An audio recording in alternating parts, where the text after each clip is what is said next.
Welcome to Gotham Outsiders, our Batman book club. Having no discernible personality like every Frank Miller film, I'm your host, Bat Obsessive Chris. And using questionable means for questionable reasons, my co-host TJ. Hi everyone, I'm your Chris proclaimed Batman acolyte, and I love that Frank Miller dig. That was a good one. You know, I can't let it go. You made me read that comic last time. But we are not alone ever. We always send up our bat signal. And this week, a very special guest is here, assistant managing editor at Joe Blow and co-host of Talking Comics, my friend Steve Seigh. Yes, hello, I am Vengeance. Hello, Vengeance. You are Vengeance with your smeared grease paint on your eyes. Gotta get into it. Oh my, I don't, you just said Vengeance and I just heard Zoe Kravitz just saying, come on, Vengeance, in my head. She just lives there rent-free. She does, as she should. Our Catwoman.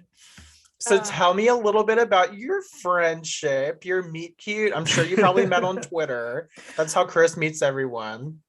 Yeah. Is that? I don't know that that's how it went down. I met Bronwyn on Twitter, and then basically Steve and I's friendship became every time I was talking to Bronwyn, frequently he would join in, and then eventually we were friends also. I'm contagious is what it is. Chris was kind of spoon-fed into my life. Bronwyn and Chris became such close friends so quickly that it was very much like the three of us all of a sudden every day. And I'm like, you know what? This is good. This is cool. I'm totally cool with this. You were getting a contact high from me. Is what it was. I was. Bronwyn came up to me like that old PSA, and she's like, I got some stuff you just gotta try. It's called Chris. You're gonna love it. Yeah, and now we actually talk without the intermediary of Bronwyn. So yeah. Oh. Yeah. Well, I know Chris is so excited you're here, and I'm so excited. I know we haven't chatted as much as you and Chris, obviously, but I'm so glad to get this time to get to know you. Absolutely. I'm excited to be here. Thank you very much. Yeah, listeners, you're hearing a friendship develop. Yes. Before your very ears. Batman brings people together. That's Batman important. Building blocks of friendship. And now, so this is the first episode we've recorded in a while for one of our book talk episodes. Right. After you've been listening, of course, we took a little break here and there, but we're back. And so we were thinking of books to do and guests to have. And Chris was like, we got to do Batman the Imposter. Yes. We got to do it. So my question is, did you pick this book to talk about, or did Chris peer pressure you into picking it, or both? I did. I think I did pick this one. You did. I think you I did. suggested it. Yeah. I was going to go with Scarecrow Year One at first, and then this came out, and I read the first issue, and I was like, ooh, this has potential to be very, very cool, and I love the creative team, and I was really into what it was doing. And then the second issue came out, and it hit like real hard, and they were was like, there's no way that they don't stick the landing on this. This is awesome. And so then the opportunity to come on here came up, and I was like, let's do something new. Let's do something that actually has something to say. And I haven't read that Scarecrow story in a long time. And I really, really appreciate this story for its examination of the characters. There are some characters that I think are very complex, but also come off as quite ugly in this story. Yeah. And I think that there are reasons for that. There are influences that are missing from some of these characters' lives and stuff. Yes. And I was like, this is actually interesting.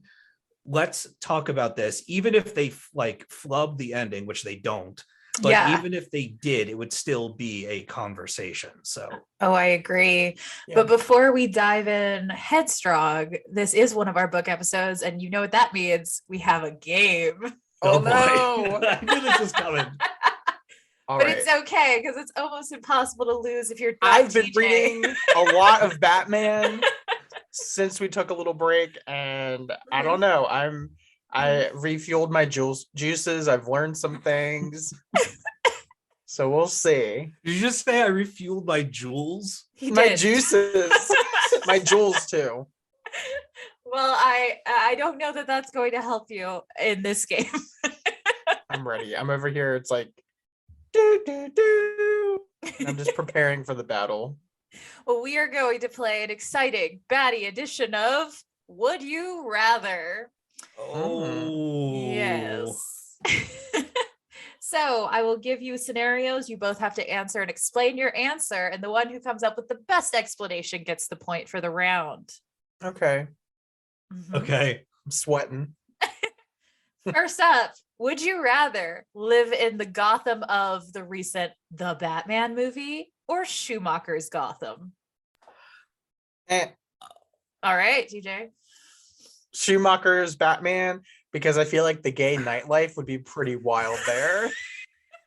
Like, you'll be out and about and you'll just see like the Poison Ivy at a drag show or something like that. In a I don't gorilla know. suit? Yeah, I just feel like it's got to be pretty wild. That's fair. All right, Steve. As much as I love the world that's been created for the Batman, I've got to go the Schumacher route as well. Yeah. It's just, it looks like it's having more fun. There's more potential for antics in that world. And I feel like someone like me, who, given the right environment, could really flourish in a place like Gotham City, that Schumacher's Batman could awaken something in me, and I'm all for it. I hope you both like Dayglow paint then, because I do. I'm a big fan. Yes. Yeah, the Batman Gotham is a little too real. Like Schumacher Batman Gotham City, like that seems a little, it's more of a fantasy, I think. So like I'd rather be there. And be honest, TJ, you're waiting to catch a glimpse of that Dick Grayson ass driving by. Yes. I want to live in a world of sock nunchucks and being able to give Batman a thumbs up from the ground, and he sees me in the bat plane, also gives me a thumbs up, and I can somehow see him too. That's the world that I want to live in. Yes.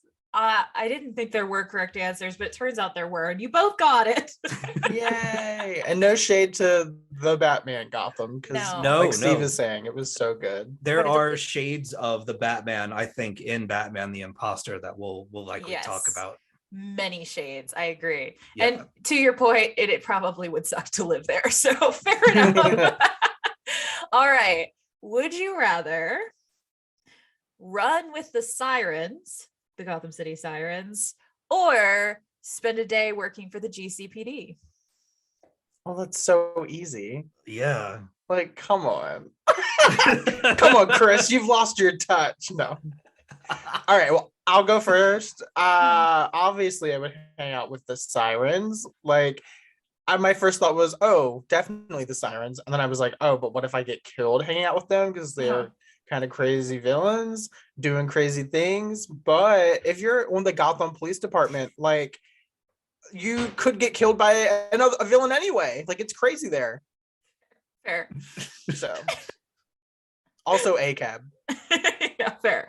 And Harley Quinn. Like, the sirens are the sirens. Yes. Yeah. I would say what was it, a day that we're spending? With either one. Oh, I would totally go with the sirens. 100%. That is the correct answer, to be fair. Whatever it is that they're up to, I can either just hang out, or if they want me to participate, I'm up for doing some crimes. Yeah. And to be fair, you'd probably still be doing crimes if you were at the GCPD. They're almost always corrupt. So I don't want to spend my day giving the Batman a hard time. All right. I'm going to give you the actual hard one. I was warming you up. Okay. This is a would you rather, but there are 4 options. Okay. Would you rather be Batman with Dick as Robin, Jason as Robin, Damian as Robin, or Tim as Robin? I feel like I need to let Steve go first. I know the answer that you want. There's no, okay, I was joking about right answers. If you make a good argument, I'll go either way. Is it if I'm, like, me personally, if I'm Batman? TJ is Batman. Okay.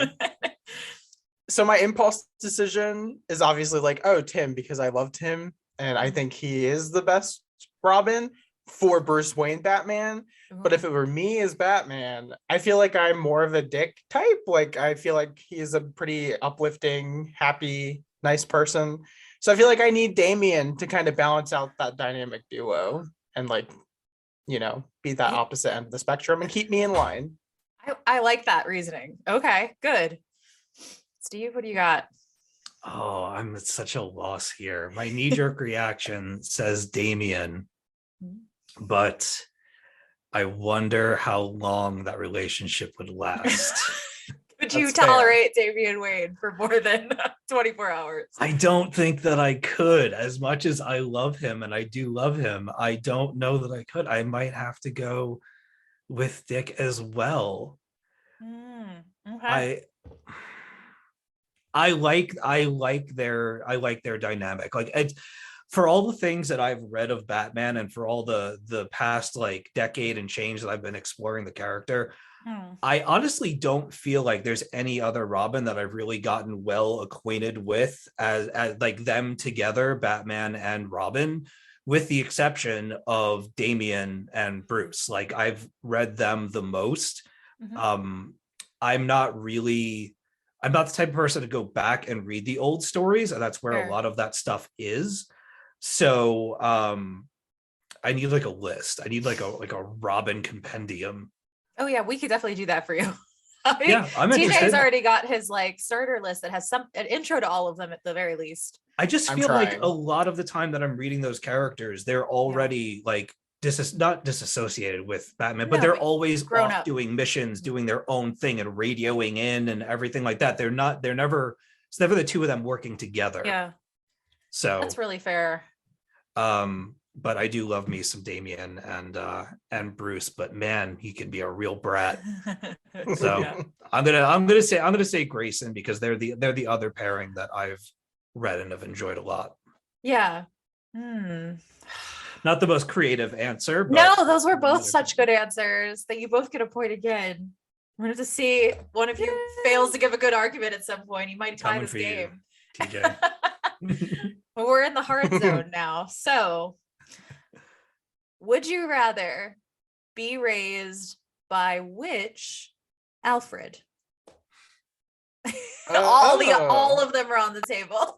Any of them but the one in this story. Yeah. About. Alfred kind of sucks in the Imposter. We'll talk about that. I guess he's on the table. I just assumed you wouldn't pick him. Okay, impulse answer, Michael Caine, because I just feel like he's a sweet grandpa dad and very loving. Yeah. I hate to do this. I'm gonna have to say the same. We're just on the same wavelength. I just rewatched Nolan's Batman films like a week or two ago, all in a row, and I forgot how good Michael Caine's Alfred is. So good. And every time that I see Michael Caine, I know he's been in so many things, but I can never get his Ebenezer Scrooge from the Muppet Christmas movie, the Muppet Christmas Carol, my favorite Michael Caine, out of my head. And so the whole Batman movie, I'm just waiting for him to start singing the songs. Yes, 1000%. Like I enjoy a lot of the Alfreds, but there's something very warm and genuine, and like TJ was saying, there's this real like grandpa energy to Caine's Alfred. And so Steve wants that Alfred so he can sing to him. Yes, that's right. Oh, well, you both had great answers, but Steve brought up Muppet Christmas Carol, so the point goes to him. What? Hey, we had to start distinguishing points at some point. Okay. I gotta get wacky. That's what I'm hearing. Yes. You've been answering 2 straight lays so far. I have Muppet Christmas Carol songs in my head now. 'Tis the season to be jolly and joyous. La la la. Yep.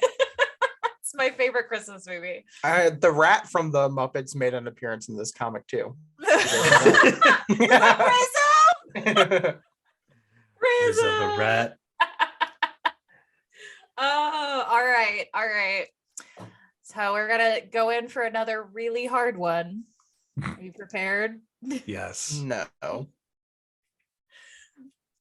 Bruce Wayne has had many, let's say, questionable love interests over the past, with the exception of Catwoman, because that makes it too easy. Who are you dating? Again, Catwoman's is off this the table. me as Batman? Who am I dating? Yes. Like, who's my ideal love interest? Yes, of all the Batman ones. I mean, okay, I'm just gonna go with the impulse decision again. I'm sitting here thinking, like, running through all of them that I can remember, but my mind keeps going back to Chase Meridian. Maybe it's just because we've been talking about Schumacher Batman. And, like, I don't even know what about her particularly would work with me. She just kind of seems like a freak, and, like, she'd be a really good time. So you like them crazy. Like, she seems like she'd be wild intimately, sure. and I want I to experience in every way. that. Do you think you are traumatized enough to get her interest is the question. I can get there. Okay. I'm on my way. Okay. Maybe by the end of 2022.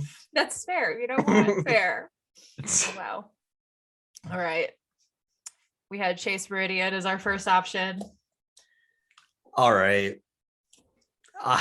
Man, this is a tough one. You weren't kidding about turning up the heat on this. Right? Yeah. Mostly because they've all sucked so uniformly other than Catwoman. I've not visited this character in a long time, but I do remember having just very fond memories. I'm gonna go with Andrea Beaumont, Phantasm. Oh, yeah. From Mask of the Phantasm. Yeah, she's good. Yeah, she is. I really enjoy Bruce Wayne when he's kind of doing the whole like stately playboy thing. Yeah. And when he's being the detective as Batman. Like those are my favorite versions of the character. And there's something about pairing him with someone who is very much modeled after like femme fatales, and stuff like that, and who's a detective herself, and was able to basically put him off the trail for as long as that movie was, and as long as that story was. And I know she's been featured in other stuff too, but she's one of the love interests that seems like a real challenge for him. And there are times, and there's a little bit of it in the Imposter, where I kind of like it when Batman delves into his like more sinister nature. Like sinister might not be the right word for it, but lets the darkness in a little bit. And I feel like these two characters could complement one another. And the idea of the Batman running around with essentially death is just cool. Like that's some bad energy going on. Doesn't she wear the hook thing on her hand? See, I feel like she's crazy too. So like, she's wild too. He hasn't dated a normal person. Let's those okay. Those are both great answers. I think I'm giving this point to TJ. Okay. What? I'm gonna poop my pants. Which means a tie. Wow. Amazing. Yay. Now we can continue our friendship. There will be no hard feelings of you to me or me to you. Yes. And see, listeners, it isn't always rigged against TJ. I just did a great job because I've been educating myself. So. You have. You were ready. You were prepared to talk about which of his girlfriends is the freakiest in bed. Yeah. That's just where my mind went. Well, with that very challenging game of Would You Rather, let's get into finding the imposter. What is everyone's initial thoughts? So I read the first issue and I was like, you know what? This after seeing the Batman movie, I was just like, oh, I'm here for this. Like it took a lot of the themes from the movie and visually a lot of cues. And I was like, oh, this almost feels like it could be in that universe. And then it kept going. And I have to say, I didn't love it overall, but there's a lot of it that I do love. So I'm mainly excited to hear you two gush over it and bounce ideas together. Yeah. But no, I did enjoy it. But the art really great, but some of the panels got like really complicated, like Batman or Batwoman Elegy, where I was like, man, this is a challenge to read. I don't like that. But the art was beautiful too. All right. Yeah. Steve, do you want to let us know what you thought of it? Sure. So this is I've come down with Batman fever over the last couple of months. Yes. I've just been, I know, I wonder who influenced that. Who? Who could it be? So between listening to episodes of this podcast and then just, doing my own podcast and exploring the character and trying to keep up, there is a lot of Batman all the time. Like there's never any shortage of Batman. But the DC Black Label stuff, ever since that imprint started coming out with books, I've been at least giving everything that they've done a glance. Like I might not end up purchasing everything, but I certainly do a little bit of research, find out what the creative teams are, look at the preview pages and whatever. Obviously, when I heard of the creative team for this one, I was very interested, especially with Sorrentino being on art and Bellaire on colors. I was just like, oh, I didn't know who Mattson Tomlin was when I dove into this, but I was really, really impressed, especially after coming off of the I Am Batman series that's going on right now. I guess Tynan was finishing up his run of the character and Williamson came on. I haven't read too much of the Williamson stuff, but between the Imposter and there's another one called, I think it's One Dark Night that's coming out right now. And both of those just really, really grabbed my attention. And like TJ was saying, like coming off of Matt Reeves' The Batman, this definitely captures that vibe. Like for me, reading this Batman in this story, this is Pattinson's Batman. Yeah. He even looks like him. Yeah, honestly. he does. He does, especially like I did the whole eye makeup thing today, but there's that first look at him when he's just standing in, I think he's standing in Leslie's apartment. Right. And you get to see him and I was like, oh, damn, like either they were looking at like, concept art for the film or something.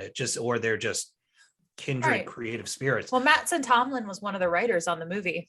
Which you told me that ahead of time, Chris. And then I Googled him while I was reading it today. And I was like, they lied. He did not write this movie. But then I know I had to go into the Batman Wikia and like Control F and look up Tomlin. I was like, he did contribute to the script. He just didn't get a credit for it. And Which I was is like, wild. well, that's kind of unfair. But it's weird because when the issue was announced, DC was like, one of the writers of the movie. We're not going to put him in the credits, though. No credit, though. That's wild. Poor guy. Yeah. But so I really like this story. I mentioned a little bit of it before.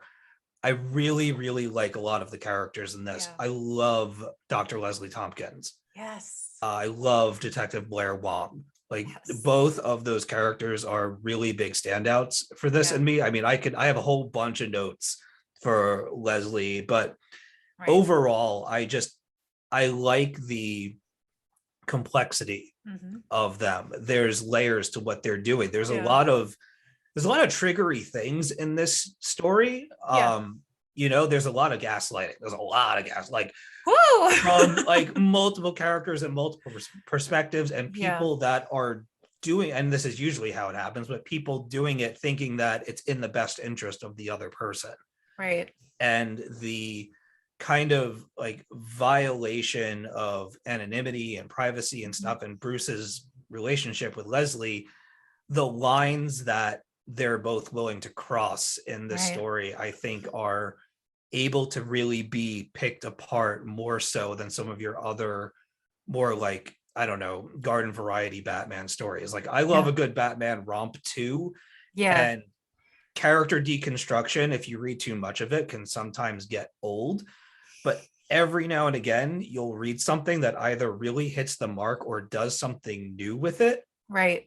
And as like, when you consider how long Batman's history is, and I've only really been reading comics for the past decade and change while talking comics, like I've never seen aspects of this character done in this way before. So where this might be like, oh, they've done this before, they haven't done it for me.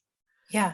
And this was one of those stories that really stood out. Like we're going to get into the Batman's motivations. We're going to pair him with a therapist character that is actually looking into the reasons that he does these things. And then we're going to give him a love interest that show like some of the uglier sides and some of the more selfish sides of who he is. And then you also have to consider, this is going into a little bit of story spoilers, but like there are key figures in his life that aren't there in this story. Alfred abandons him when he was a child. Like he gets fed up with him and basically hard quits out of Bruce's life. So without that influence, without that heart to kind of mold him into at least being some kind of a sympathetic character, right? Like he straight up lies for his own ends to someone who he supposedly loves. Those are his words. And I love getting this like emotional, visceral reaction from being really pissed off at a character in a story, because you're at least making me feel something. Absolutely. You know, and there are moments in this story where like I straight up hate, I'm not gonna say it, but yeah, if we were playing Fuck, Marry, Kill, he's not making it through the round. no. But like Leslie is also extremely complicated. She's so flawed. And I love that she is an authoritative figure in this story. But I took a bunch of notes on her. Like she really, really goes into him immediately in this story and reveals herself to be all sorts of things within the span of like her first 5 pages. Yeah. And I just love that that's immediately there. You immediately know that you're reading a story where these people are not making the best decisions. Right. And this is one of those Batman stories. Like they're gonna screw up. Like he flat out throws a weapon in this story and misses. You know, like it's an imperfect Batman, and I like flaws in my characters. I just find them more interesting that way. Oh, 1,000%. I'm sure, Chris, you're going to reiterate this, but I totally agree. I think Leslie is the strongest part of this story. Like her scenes with Bruce and just all the characters feel real, like real people. And you were talking about like this different like origin kind of the lack of Alfred. And he mentions like my dad was kind of a dick. And you know, I was like, ooh, like I found that probably more interesting than Alfred being gone. Was that like, I feel like he always has his father idolized in every version, even if he isn't perfect, like in the new Batman movie. Right. But in this one, it was just it made me just realize, oh, like they're approaching this differently than any other story has before, or at least that I've seen. Yeah. I absolutely adore this story too. I'm right there with you, Steve. From basically page 1, I was like, yep, this is my kind of Batman story. And I think it's so fun. You know, we've gone to dark places on this show, mental health wise, reading Grant Morrison and Frank Miller. It's so nice to read somebody who understands how mental health actually works. Not Chase Meridian. Oh my God. I was like, Leslie Tompkins might be a flawed therapist.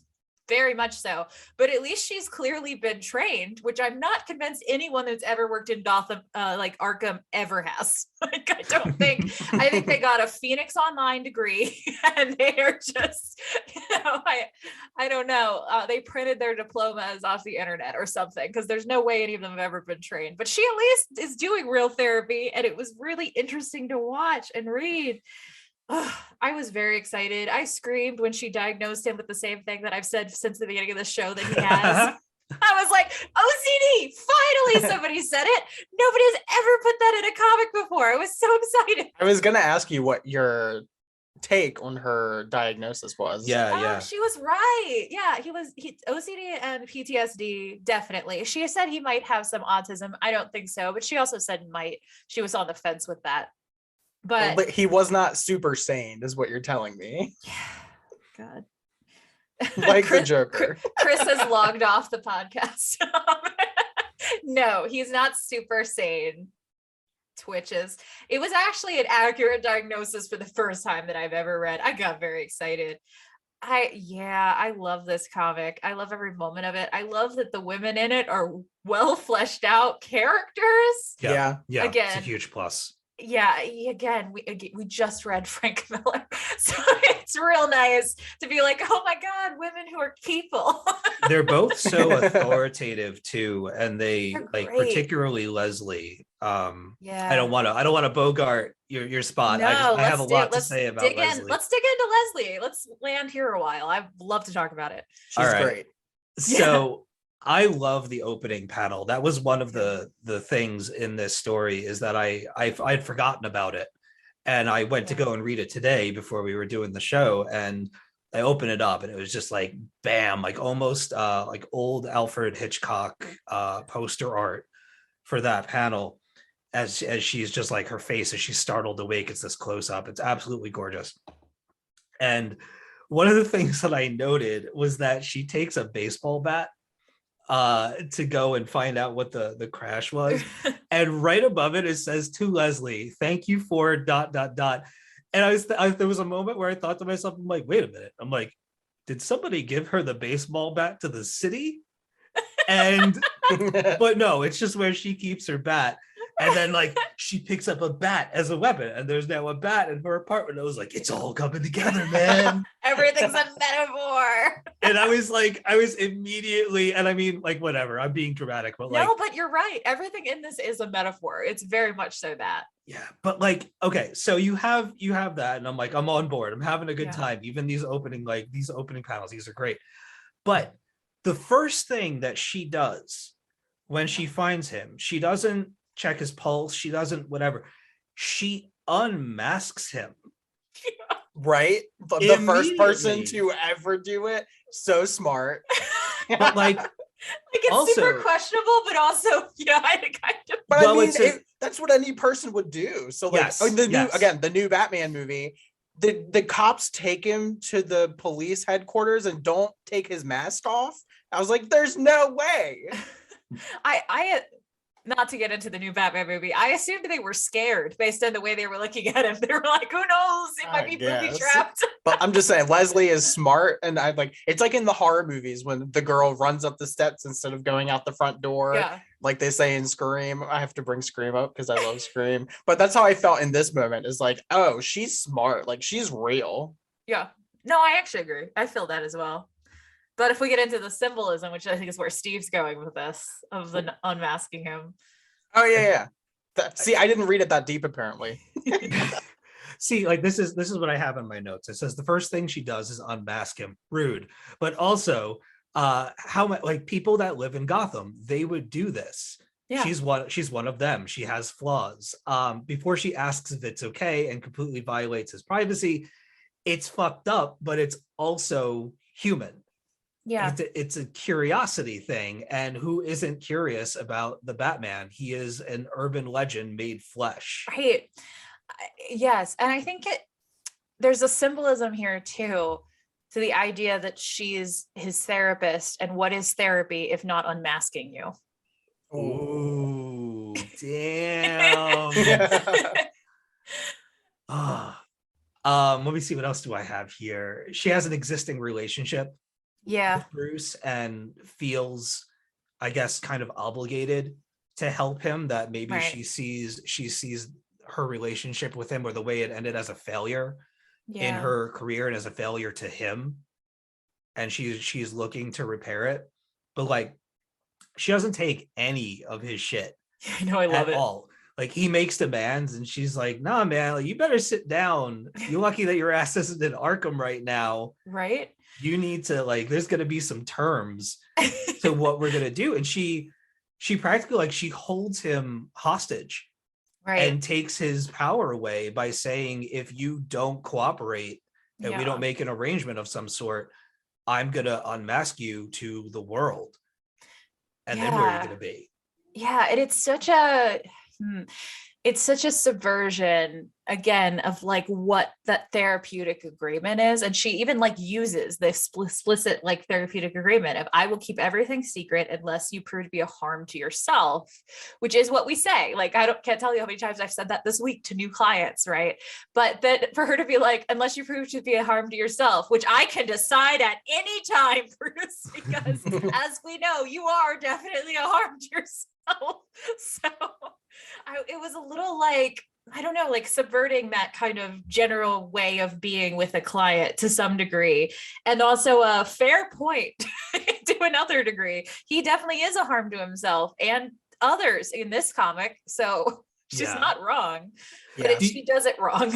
Do you think that her terms are maybe a bit much? Oh yeah, like showing up at every dawn. Like if it was that's intense. Like once or twice a week, I get it, but every dawn. Leslie, how do you have that kind of time, girl? Like, yeah, but she's all talk. We find that out by the end. She's like, that teacher that seems like they're gonna be real strict, but then she isn't. You're not wrong. He did that. He's like, what are you gonna do about it? I'm just saying. She does go through the ringer though. Yeah. I'm just saying, go ahead. 45 minutes once a week is enough. That's a lot. But it is a lot. It's not fair. I'm very of two minds with this because I'm like, you're right. You would never get Bruce Wayne into therapy without threatening him, but also you can't threaten people into therapy. I don't know. It seems to be working. I mean, it didn't. If we want to skip to the end, it did not work. She is complicated, you know, and I think that her existing relationship with Bruce puts a lot of pressure on her because she eventually ends up like she made the rule and she's waiting up every night. She eventually is drifting. Like she has other clients who are, you know, talking to her, laying on the couch, doing the whole thing. Right. And she's looking at the clock, just waiting for him to show up. And she's becoming consumed by this routine and this rule that she's created. Right. And I love that throughout the story that it eats away at her too. Yeah. I feel like part of it is her guilt because she feels like she failed him when he was a kid. And she almost feels like she's created this, you know, Batman on the world now. That's one of my, she's one of my favorite parts of this book. Like if they, I know this isn't in the world of the Batman movie, but if they were to adapt her for it, I would just love a straight up adaptation of this character. Oh, I would love that. Oh my God. Yes, please. Yeah, she is great. And to your point, Steve, that she like becomes consumed by it. She talks about at the end what a terrible burden it is to know the truth about him. And we don't really get a resolution to their relationship. He quits therapy and leaves, but she has that knowledge and she can always choose to use it. And that is where it's left to some degree, which I don't know, that tension was kind of a powerful ending in my opinion. I agree. I also have a sneaking suspicion that maybe we get another book. I hope so. In this series, because the way that it's left, it has a very to be continued vibe to it. And I would not be surprised if there's more of that character and that relationship in the future, that being a part of the inner circle is, you know, grants you certain bat privileges. So, and the idea that he's now sending people to her, that was good. Was really nice. I forgot about that aspect when I was rereading it. Like him pairing that character off with her, I thought was a really sweet way of him saying, you know, you've helped me and now here's someone else that could also really use your help. I don't have to be your only project. You obviously have a passion for this stuff. Right. I almost think my sense is that she didn't help him, or she hasn't helped him yet. I like the idea that the story is not over. I don't think she did help him based on their last conversation, but I kind of took that as like his absolving her of fixing him. Like maybe kind of a saying, I'm too far gone, but I still believe that you can do good for people. So here's one that you can still save, kind of a thing. I also really hope that her notes, she just puts down as referral and draws a bat symbol. That's all. She's got some great faces too. There's a moment when they're first talking and she's like, did you come here to die or did you come here for help? And he's like, oh, you know, I don't, death is nothing to me, or, you know, either way is fine. And she just gives him this look of like, you better sit your ass down in that chair. He's like, why not both? Yeah. I screenshotted that look because What a classic moment of just like, you were so full of shit, child. Yeah. One So, of my like, biggest not complaints about the book is that Mhm. I wanted way more of the interactions between them. And like, Mhm. but now you have me thinking like, well, maybe it's because this isn't the end of those interactions. Like there is Yeah. more to come. Even if we never see it, it's very obvious that their story isn't over. Yeah. And leaving me wanting more isn't a bad thing necessarily. Yeah, I definitely wanted more, but I got to the end and I was like, no. I I don't loved know. I it. just wanted like I wanted 50% more of them just sitting and like just having a character study of them. Yeah. And I don't know. I have to bring up the Titan season 3 episode. There's one with Jason Todd and Leslie Tompkins, and it's basically like at least half the episode is just them like sitting, having a therapy session. And Oh, love it. I don't know. That's kind of what I wanted here. And Yeah. this was the part that worked best for me in the entire book. So like I just Mm. wanted that entirely. I loved No, it. I think that's fair. And when I was first reading through it, because I reread it today for the show, but when I first read through it, I definitely was like, okay, mystery, yeah. Let's get back to the therapy session. Right, okay, that's where I was at during But this first read. on the second reread, I was seeing the way that the bigger mystery connected to the conversations. Like, I really do believe everything in this is a metaphor, and it's almost operating in like a dream way. The way that, you know, you can interpret a dream, this image means this, and it has a surrealist quality. The whole comic feels like that to me. So the idea, he's tracking down an imposter. He is literally fighting himself while in therapy talking about fighting himself. Oh, okay. Yep. Yeah. That was gonna be my next. I'm glad you. Nice. Yeah, right? Like there's every part of the story is symbolically linked to every other part of the story, which is so good, exquisite. Mwah. Can we talk about Wong for a little bit? Forever. For the I rest love of that my they life. took the Jim Gordon archetype and were like, make him a woman and just have her date Batman. Like, loved that. Are you saying that Mattson Tomlin ships it but couldn't admit? I think maybe he ships it a little bit, even if he doesn't know. I think he ships it. He just doesn't know it. I love Blair Wong so much. I want to see more of her. I believe I'm correct that she is a created character from this story. I might have to look back now. I'm pretty sure she's brand new, or she was so minor that she didn't have much beforehand. But I love this character. I hope she keeps showing up. I think she's great. She's so tough and smart, and I just love her. And I don't think we should skip over the fact that this story primarily centers two women of color that are incredibly well written, and I'm just here for it all day, every day. Yep. Yeah, Blair Wong is an incredible character. She has such a great debut in going to see Wesker and him doing the whole, you know, I am Gotham bit. That was good. And like it was. The Tom King book we've read was called I Am Gotham. So I was like, did you think about Batman being like, I am Gotham? I did. Oh, I just the I am Gotham thing, and somebody says that to you, you know how much money they wield, how much power they wield, and he's basically making demands of her immediately, talks over her to begin with. Like they just a really exquisite intro to such a shitty character, and she doesn't take any of it. She calmly explains what the rules are. She cannot share that information, and I don't care who you are, you're not getting it from me. Right. When she literally goes, she's like, you are a very wealthy citizen, but you are a single citizen. And I was like, yes, queen, cut him down. Place. I know. And then her like, hey, if I shared this with you, I wouldn't be able to take it to court anyway. You don't want that, right? Right, buddy? That he has to kind of just eat it and deal with it. Yeah. And no disagreeing here. Like, I think she's a great character. The part of it that didn't 100% work for me was the romance with Bruce. And like they have that scene where they're on like their first date basically, and he's buying her breakfast. I thought that was a really good scene. And I like it could have been really cheesy that like, oh, both our parents are dead, let's bond over it, but it was done very well. And then after that I felt like it jumped to I'm falling in love And I was like, whoa, Yeah, I think hold on there. I agree. I think that's an artifact of how short the story is, because Right.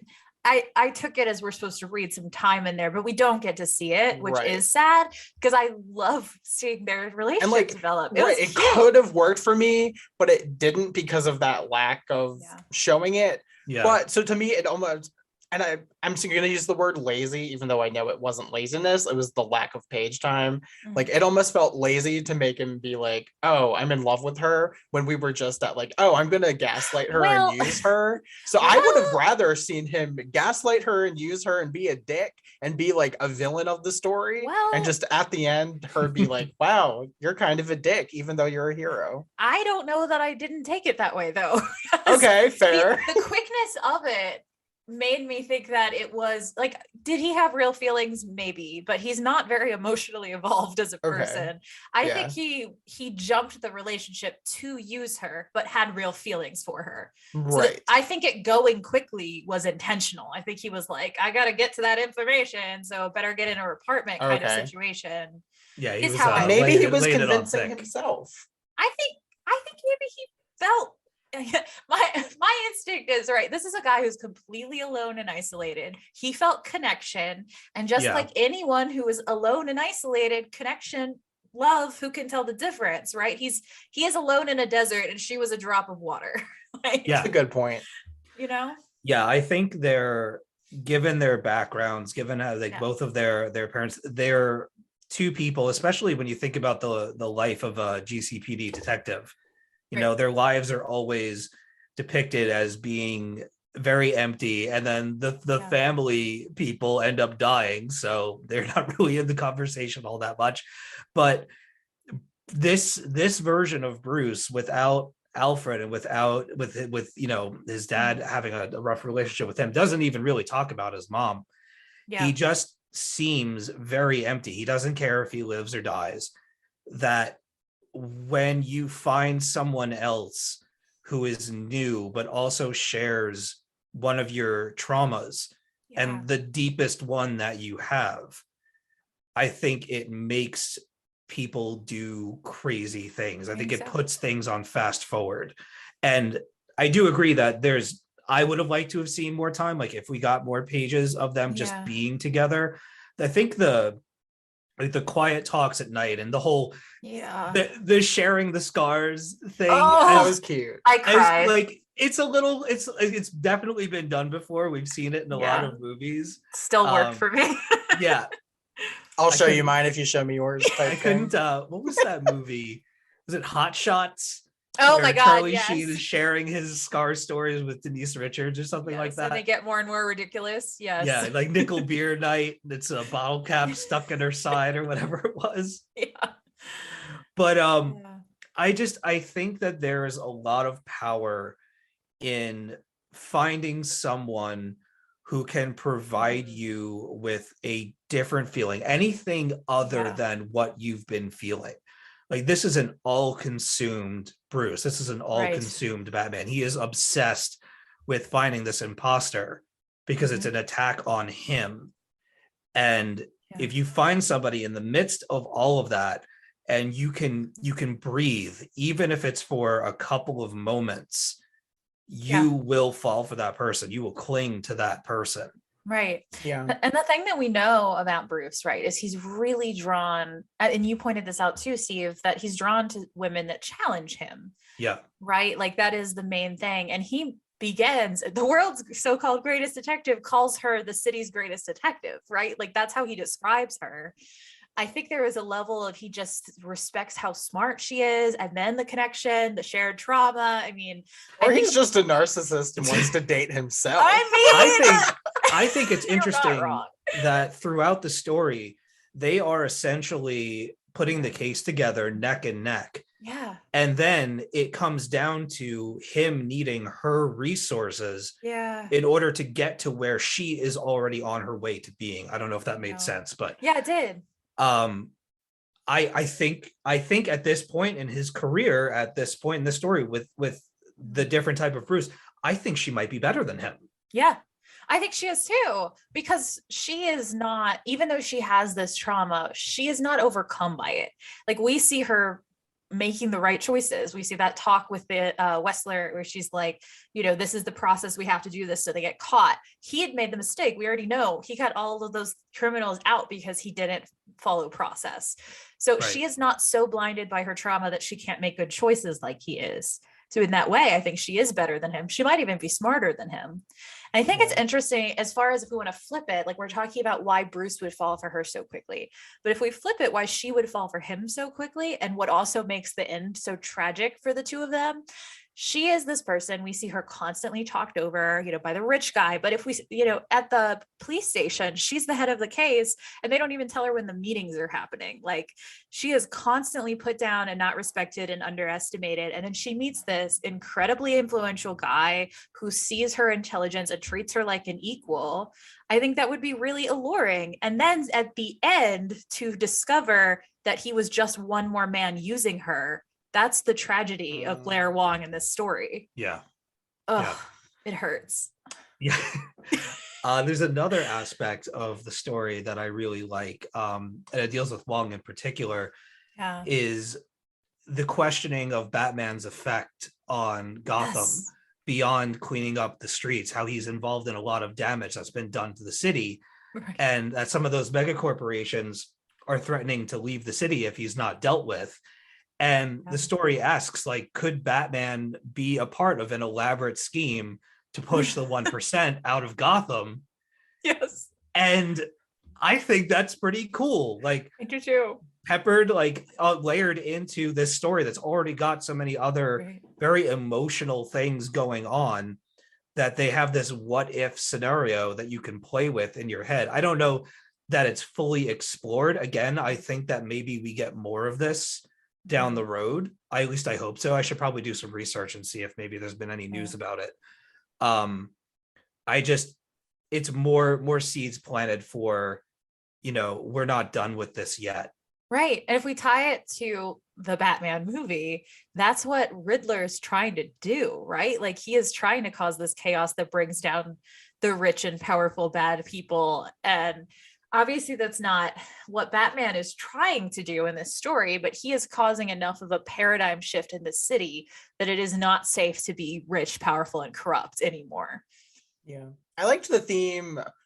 What I took away was that the Batman dressing up as him, the imposter, to me kind of was almost like the weird cousin of the theme from the Batman movie, where it's all about the legacy being like misinterpreted and like the name of it being like damaged a little bit. So like I kind of saw this and that hand in hand, where it's like someone's taking his own legacy out of his hands. And I thought it was very well done. Yeah, I agree. Okay, I just looked it up. I mean, at least this is the Wikipedia. I don't see anything. All it says is it being a 3-issue. I tried to look up the Imposter sequel or book 2, and of course, issue number 2 is the only thing coming up. But these stories, some of these Black Label things are usually a year apart. Yeah. So we might not be in the solicit stage for this yet. It could still happen. I mean, the hardcover just came out. Yeah, the hardcover came out like 2 weeks ago, right? Yeah, I feel like the movie coming out is gonna like drive people to check this out because it's so similar. And then, I mean, they've done so many of the Batman White Knight books at this point. I'm like, I could totally see them doing at least one sequel. But yeah, to your point, TJ, kind of lingering on this idea of like the legacy of Batman in the story, that is one of the central themes driving it. That is one of the conversations he's having with Leslie. What? I'm so curious. What, me? Yeah. Oh, I have Sorrentino on the brain, and I was thinking about the art for this book. I didn't know if that was going to be a separate section. Oh yeah, we'll get to art for sure. Okay, but just really quick, when Wong is going around questioning the villains, and she visits Sionis, I have that in my notes too. In the mask with this leopard print Speedo or boxer brief or whatever, and the matching furniture print. It's so good. And he's like reading a bodice ripper. Like, it was hot. Okay, when I say it was good, Chase Meridian is freaky, that's what I'm imagining. Like that level of freaky. I mean, you're probably right. The fact that she like came into his home and interviewed him and he just looked like that. I love it. Living his best life. Literally. Oh my God. Yes. I'm It so has glad I some- wasn't the one to bring that up. It really stuck out to me. Yeah. Like it had Something this it was did. total, sticking out. Yeah. yeah, it had this total like, oh, I didn't see you there thing going on with it. Turning around in the chair. Oh, hello. I love that he wears the mask in the Oh my God. house. He never Yes. takes that thing off. You know Like he doesn't. looks like he's about to start reciting some sonnets or something. No, he said, hold on, let me go put on something more comfortable. And he Yeah. came back out in in the underwear. mask. No, just the mask. He just added the mask. I love it. Oh my God. Should we talk about the art a little while? Sure. Oh, I love this art so much. I think it adds to the dream feeling of the story. It's very surreal and I love it. Yes. One of my favorite color combinations.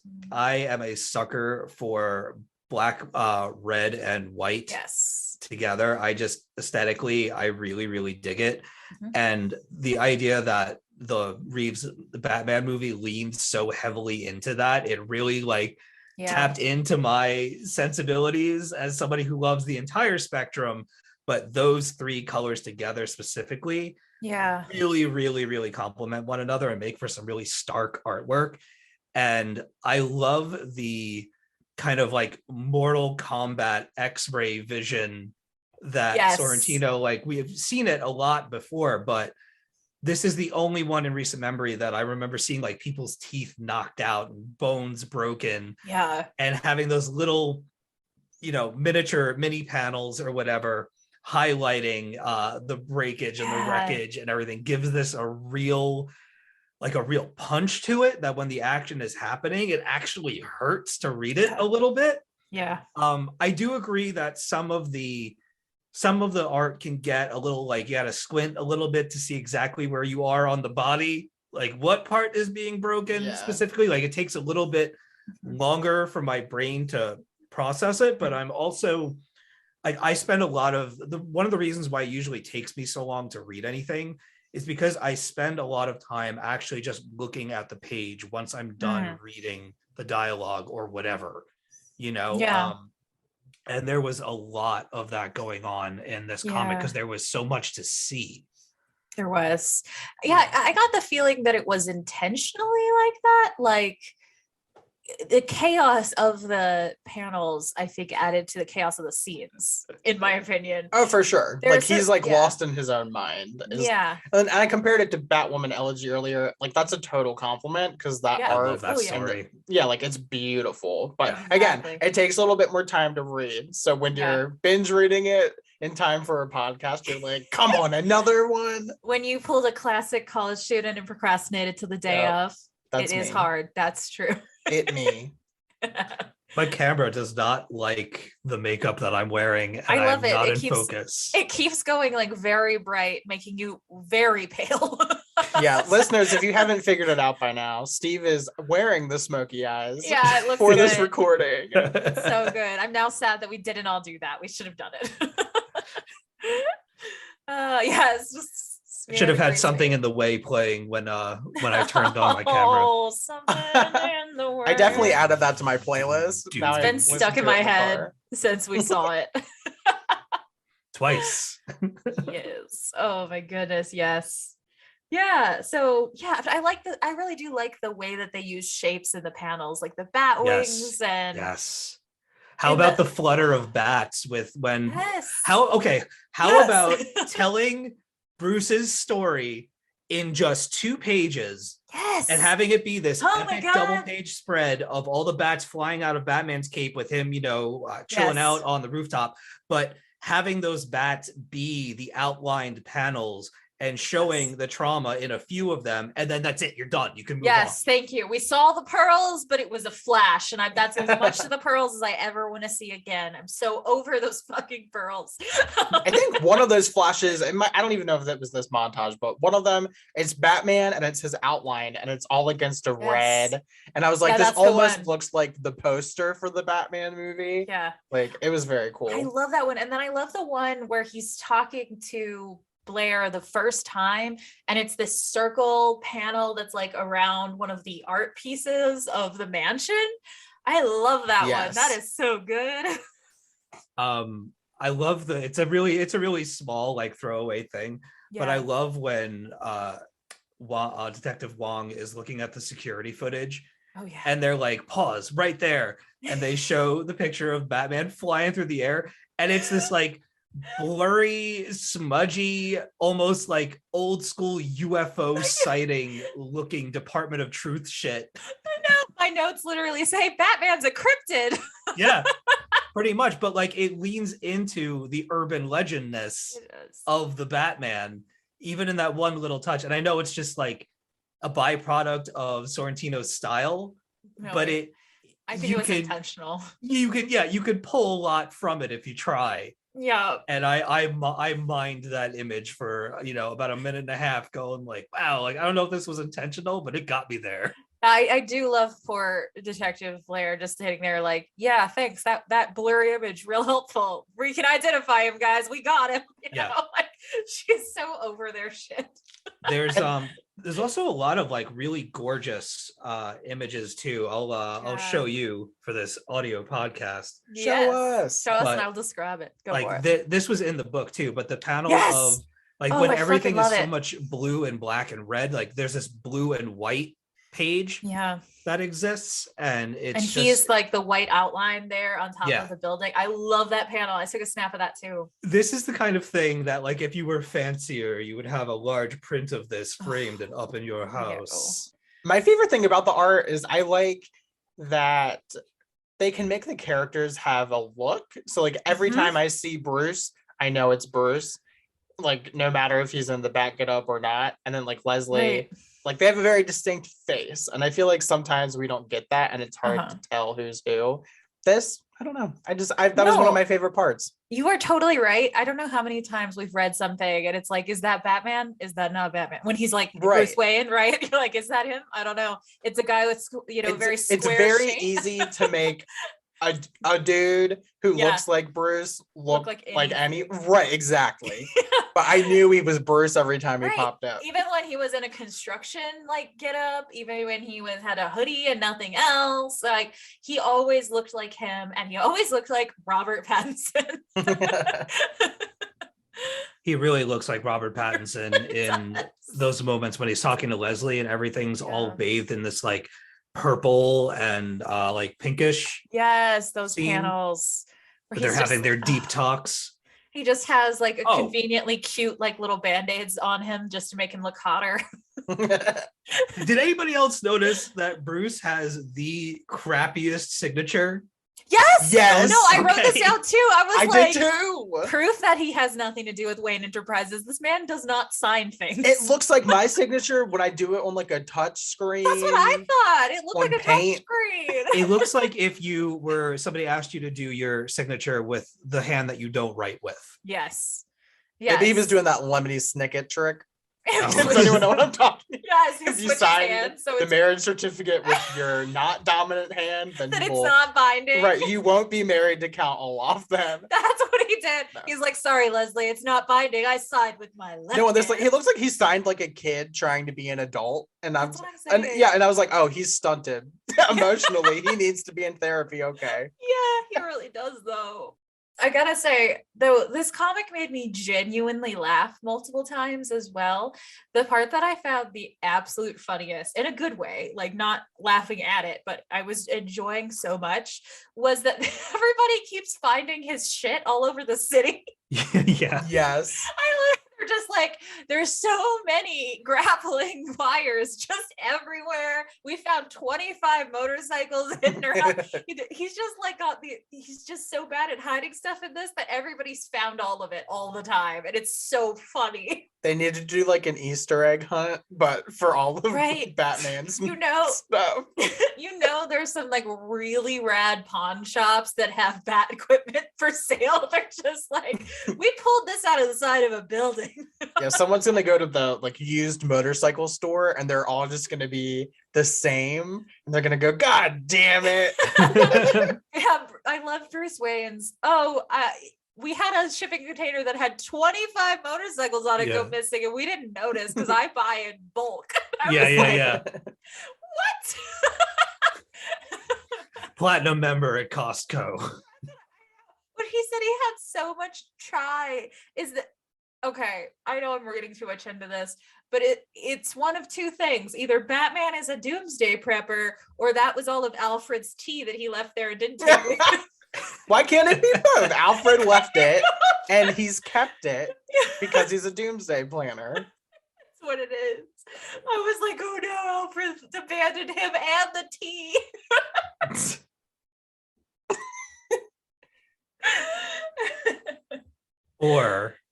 Or is it just that there's so much tea about Batman that this is another metaphor?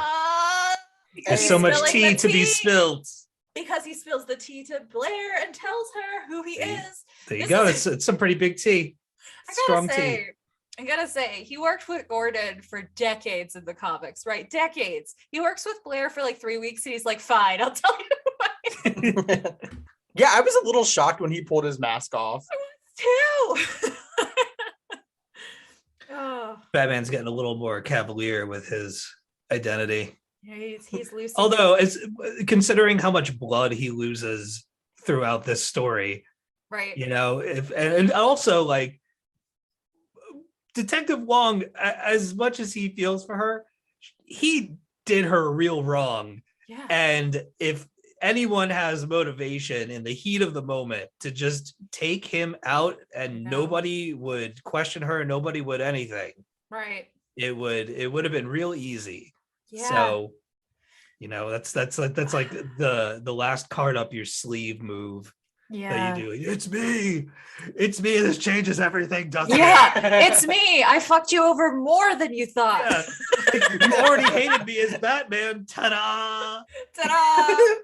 Oh God! I feel like we need a sequel where Wong is in therapy with Leslie. Yeah, that's what I want. That would. Okay, but like, think about how amazing that would be, because Leslie wouldn't be able to say that she knows what she's talking about, and everything that Blair says, Leslie already knows, and it would be like this great back and forward. Oh my God, I actually really like this. Leslie just keeps looking at the camera like The Office. Yeah, like I had no idea. She's trying to talk in therapy, but not reveal that it's Batman she's talking about, and Leslie's like, "Fuck you, Bruce. Like, why are you still sending me your problems?" That's the kind of comic I was thinking she would tell Leslie that he's Batman, and she'd be like, "What? Oh my God, I didn't know it at all." You don't say. What? I could never have imagined that. Yeah. Oh no way. Yeah, like it's a big bomb. Leslie, I have to tell you something. She's like, "Wow, Leslie's therapy face is better than I thought." She didn't look shocked at all. She's like you didn't have much of a reaction. You knew. I don't know what you're talking about. I love that. That's the comic we need. I've got the comic you need a little later. I am excited to hear it. Yes. Do we have other final thoughts on this story before we do that? I mean, my final thoughts are that if you're not tired of doing a bit of a character study for the Batman character, I think this is one of those stories that does it exceptionally well. It is just an absolute force in terms of art. It is positively stunning.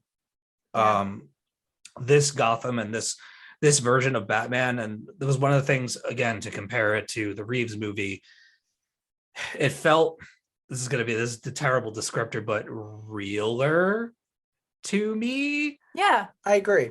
Like it is a superhero story, but it is also a story. It's a human story, and it's about like not processing your traumas correctly and how they can really shape you and consume you.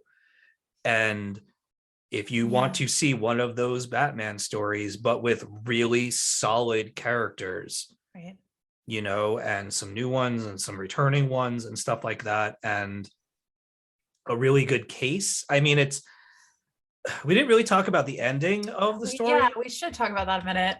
The police did it. Yeah, surprise. It was the cops again.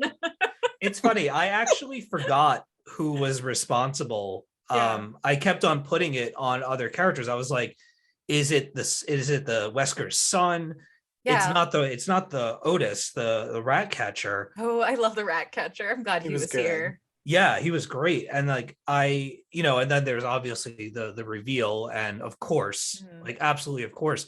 But it's one of those reveals that only makes me want to reread the story to then watch that character throughout and see what their facial expressions are and how they kind of change their plans in accordance to the information that is presented and stuff like that. And I don't know if there's that level of depth, but I would not be surprised if there was, and I just wasn't looking for it.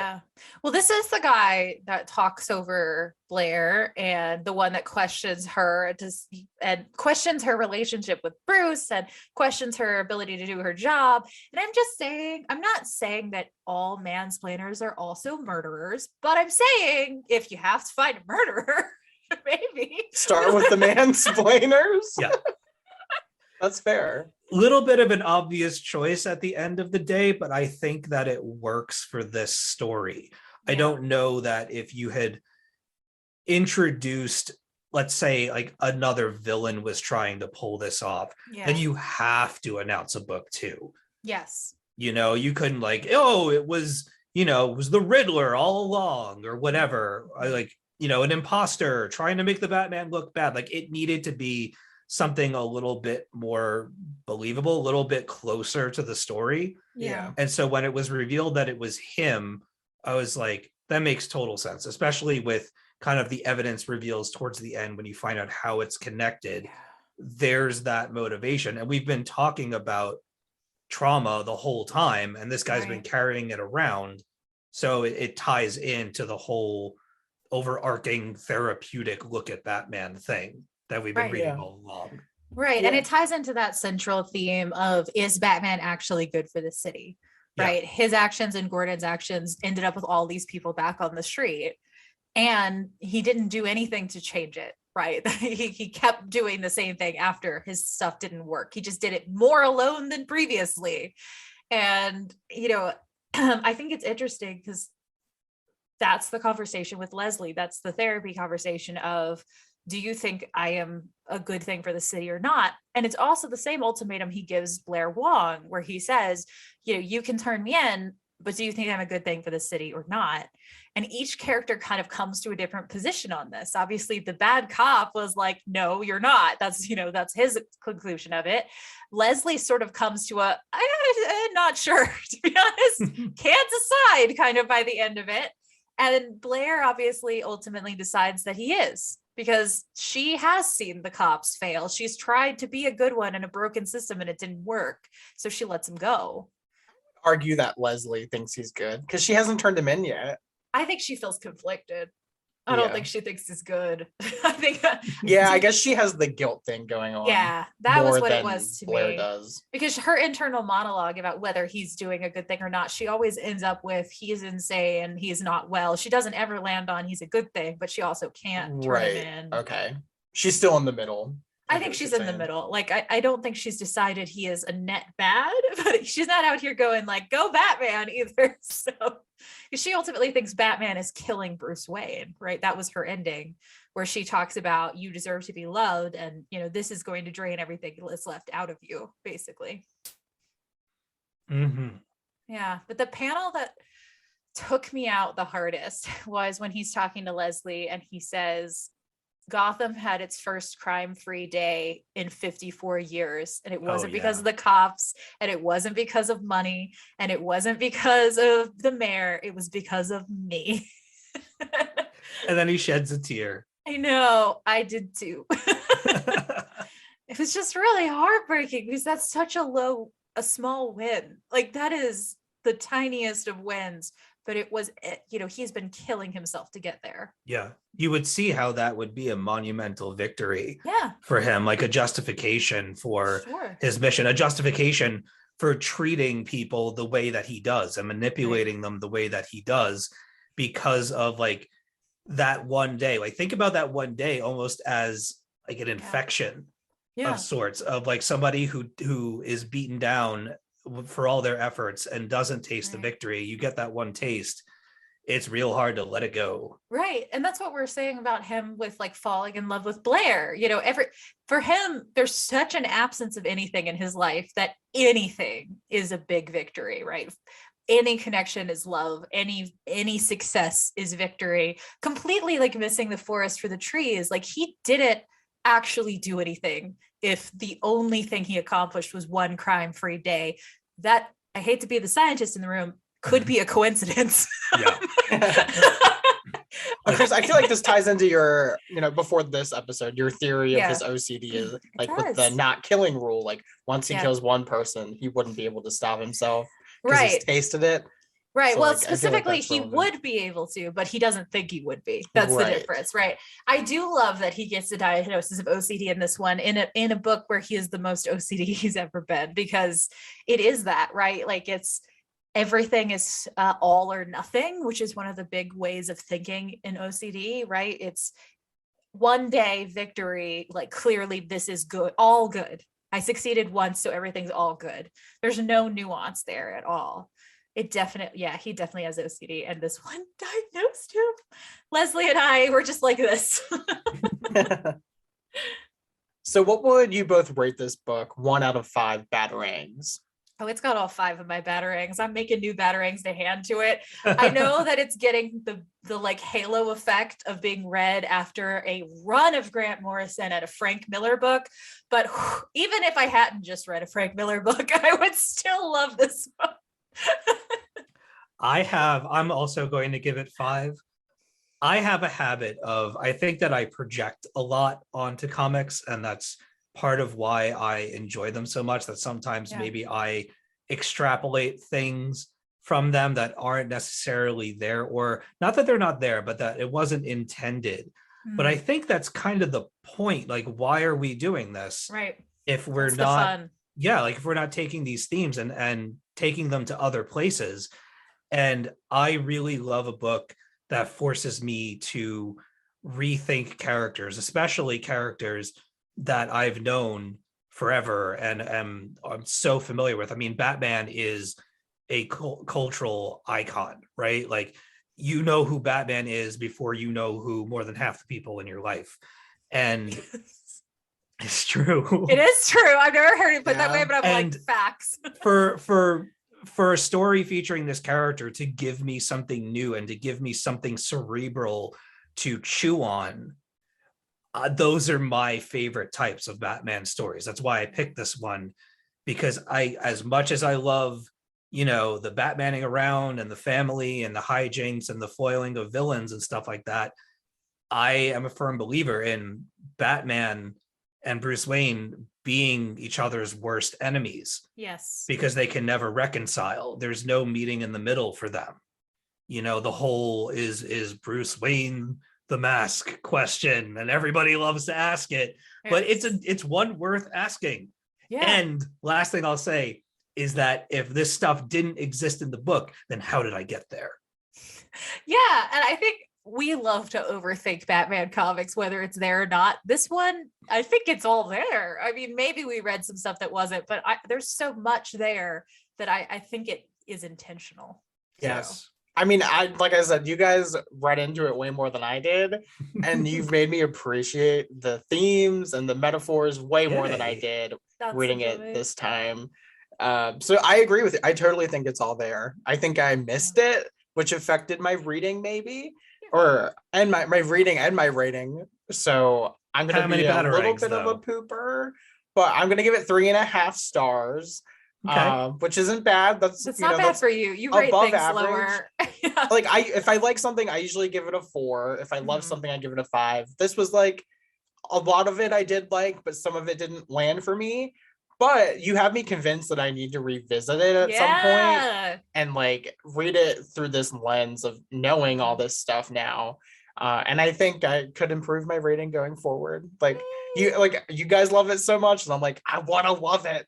I want to love it. So I want to read it again and give it another shot. We have an amazing double Batman pitch. that has been built up for so long. I'm so excited. So, Steve, I'm going to ask you the question I ask everybody that you've been preparing for and possibly dreading.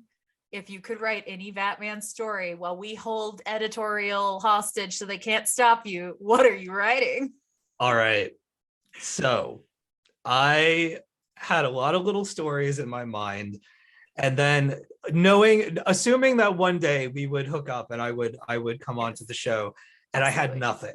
I had nothing for the longest time. And then about a week ago, something hit me and I decided to write out the whole thing. I'm imagining you waking up in the middle of the night like Leslie Tompkins. just I just hit you. furiously. I was You like, wrote it on the wall. okay, so I'm gonna, if you'll indulge me, I'm going to Please. I'm gonna tell you a story. Literally so excited. Okay. So the story is called A Clay at the Spa, and storytelling by me and art by Guri Hiru.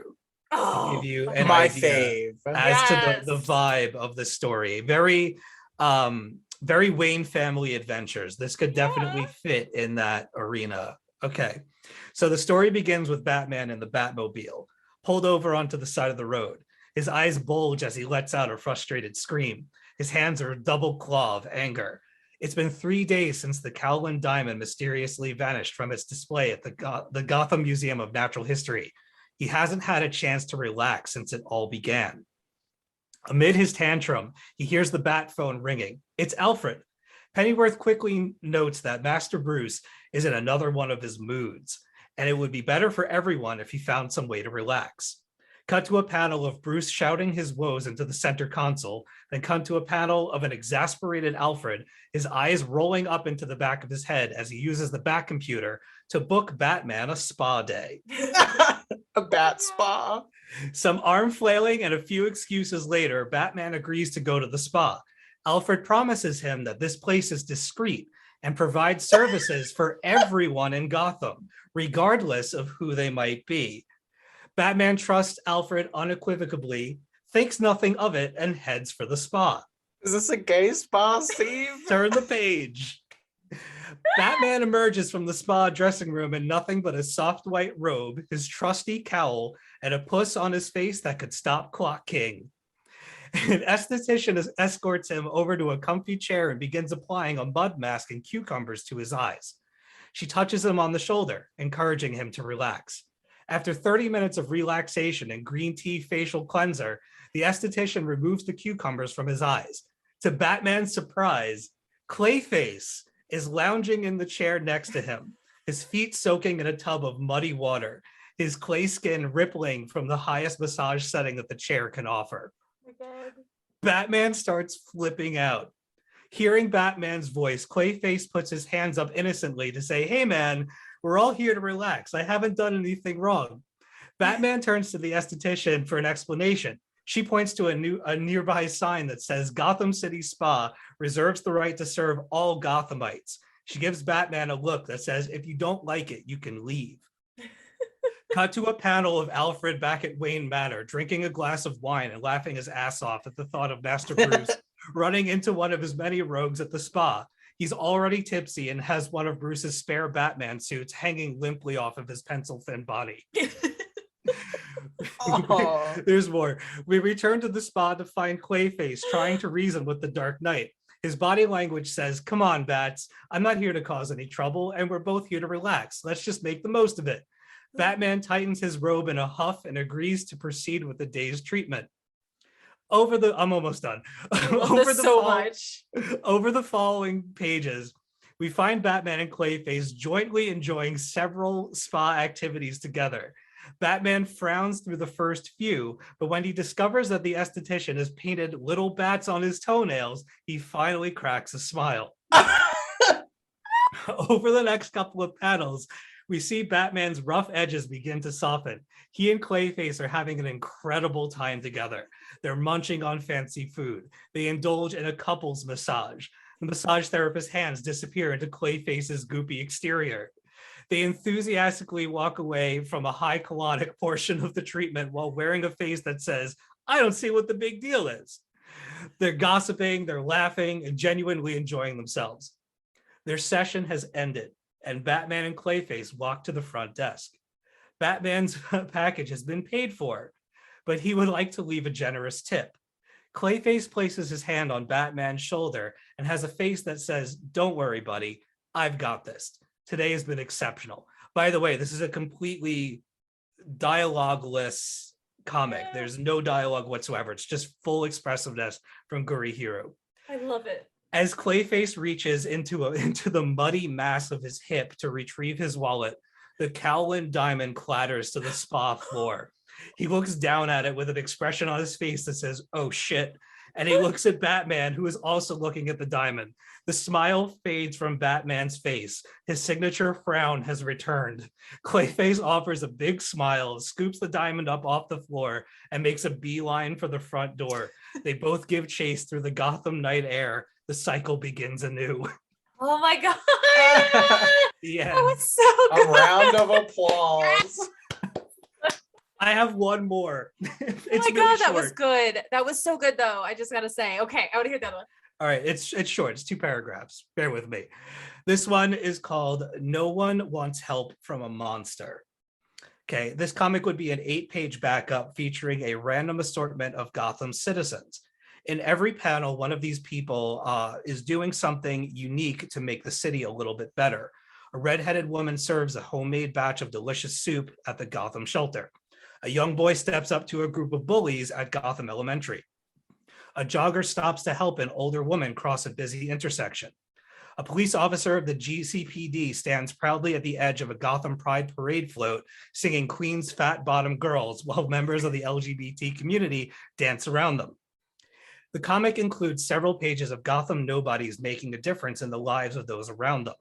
We follow the last Gothamite back to their home at the end of the day. He's a big Ben Grimm looking guy in a brown trench coat and a matching fedora.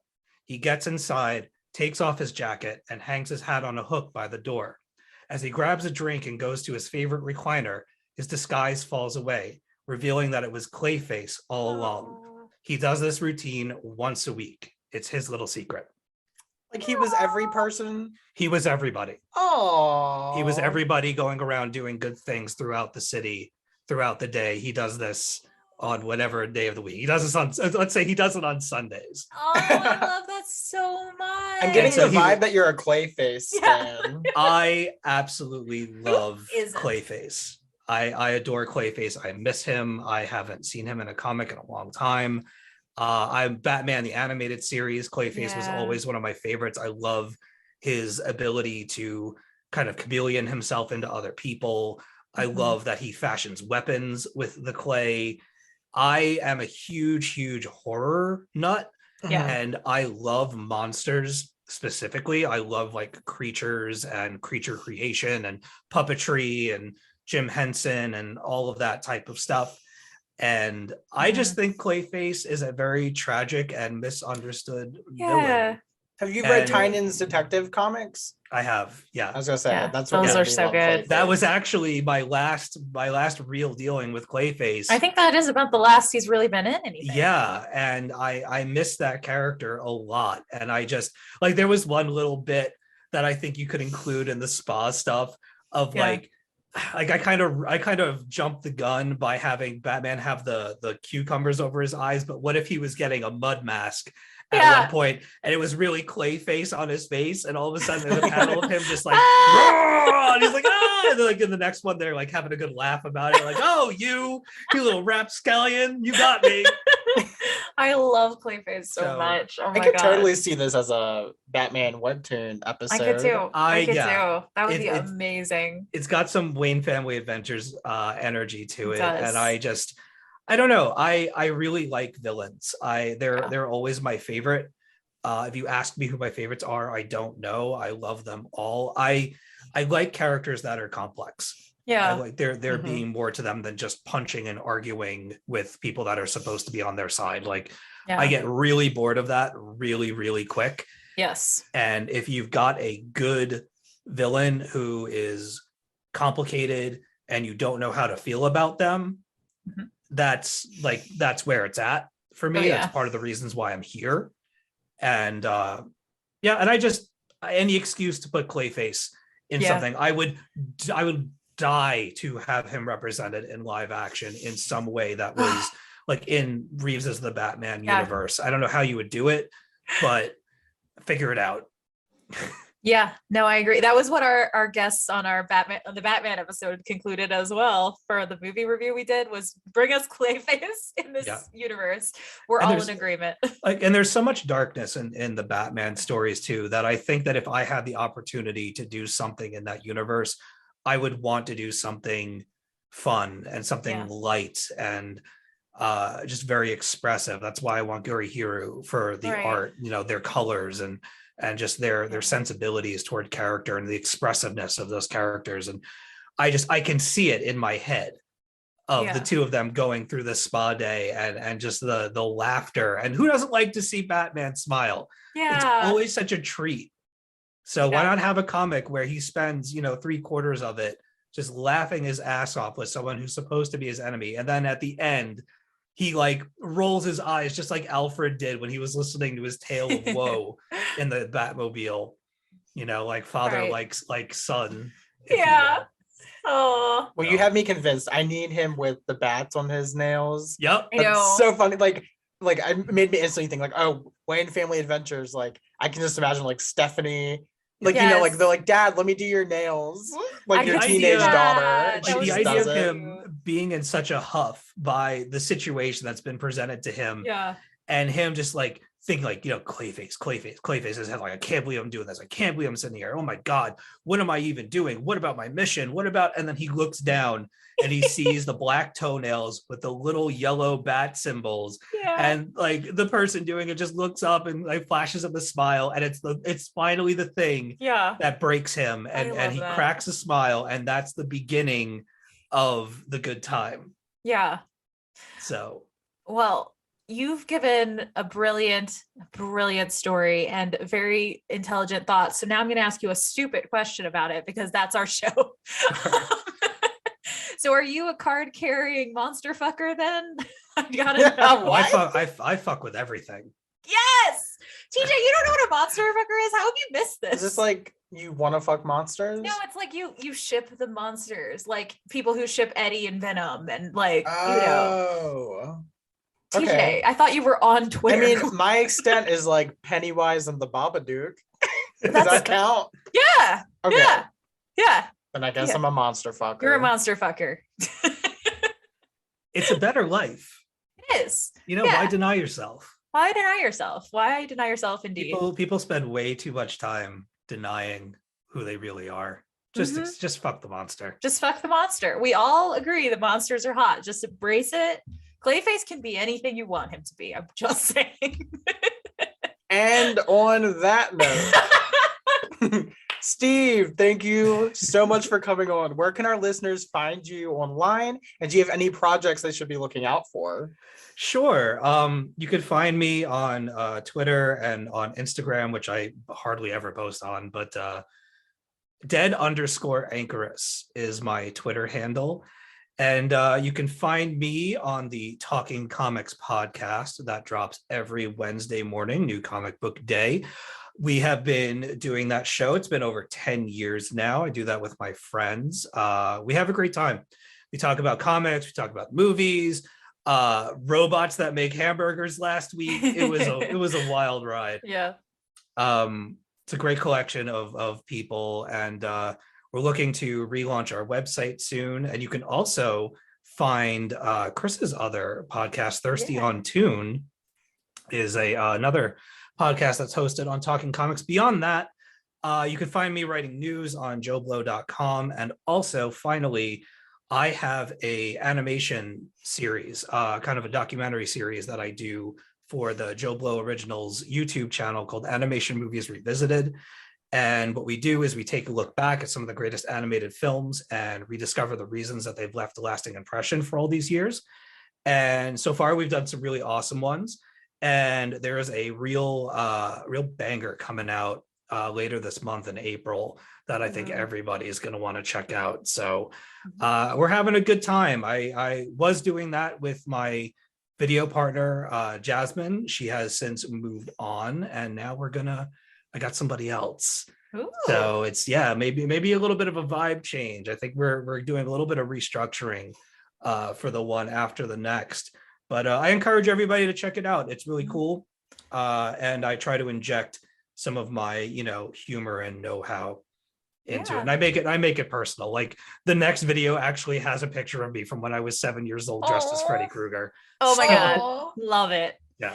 And if you enjoy Steve and I's dynamic, you should listen to the Thirsty on Tune episode that Steve came on for Everything is Fine, where we had conspiracy boards pulled out and we were going wild. Yep. That was some of the best podcasting I've done in a long time. It was so much fun. It was a good You time. were great today as well. Yes. Thank you so much. Thank you so absolutely. much for having me. This is just an absolute pleasure. It feels like a long time coming, and really I'm so does. glad that this ended up being the book Yeah, me too. that Me we too. talk about. I am. I know I didn't love it, but I loved hearing you guys talk about it and make me appreciate it even more. Yeah. Sometimes that's part of it, Mhm, absolutely. Well, this was so much fun. We're definitely going to have you back soon. Excellent. I would love to come back. Yeah. And I will bother you again probably in a matter of minutes. So Yeah. TJ, it was a pleasure to finally hang out with you Yes. one-on-one. And I just want to say thank you to you as well for Aw. hosting me and for entertaining me. I listen to this show all the time, Aw. and I love being on the ground floor for your bat journey. It's been quite a journey. You bring Yes. a lot to the show by being someone who is relatively newer to the character, and it's been awesome to hear and watch you grow with each episode, and it's been great. You know, Aw, that my means little- a lot. my little bat acolyte is growing up. I know. I'm getting very good, I have to say. But no, thank you, Steve. That means a lot. Thank Very you. welcome. Yeah. Well earned. Coming up next time, it's Pride Month. Woo woo. We have What all are we going to kinds be of- talking about, Chris? We have all kinds of fun things planned. We have an episode of Son of Kal-El with Bronwyn and Steve Seigh. We have Julian Winters coming on to talk about Aquaman the Becoming. We have DC Pride Special 2022 Uh-huh. and Drake Watch and much, much more. What a gay month. gonna I be so can't gay. wait. And who knows, maybe another superhero will come out this year. We never know. Oh, we have Connor Hawk. Maybe we'll get even more. The family keeps growing, and so you should tune in for that. Yes, see you all in June. It's gay. Thank you for listening to this episode of the Gotham Outsiders. You can find me, Chris, on Twitter at The Myth of Psyche, where I talk feminism, queerness, psychology, books, and oftentimes Batman. You can also now find me at talkingcomics.com, where I write reviews and a column and sometimes the news about comics. You'd also find my co-host TJ At TroyFin2 on Twitter, where I talk about all things book related and, Batman more often than I used to. And you can find us both on Twitter at Gotham Outsiders, where we talk about Batman all the time. Join us next time. Same bat time, same bat place.